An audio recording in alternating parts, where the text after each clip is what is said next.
জন্য নিরাপদ সমাজ, শিক্ষা প্রতিষ্ঠান ও গণপরিবহন নিশ্চিত করতে হবে। 5, ভুক্তভোগী পরিবারকে আইনি, সামাজিক ও মানসিক সহায়তা দিতে হবে।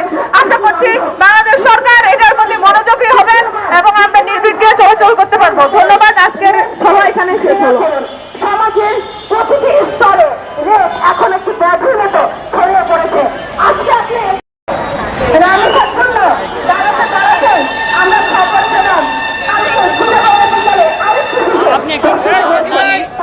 আসলে নারীদের কথা একটা বিষয়, আরেকটা বিষয় হচ্ছে যে আসলে একটা বাবা কতটা আঘাত পেলে নিজের মেয়ের ছোট্ট মেয়ের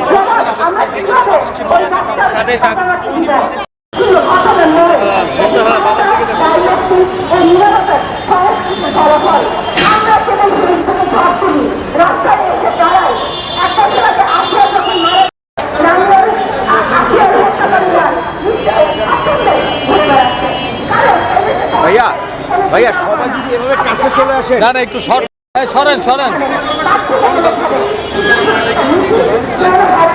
ও প্যানেটটা সোজা করেন।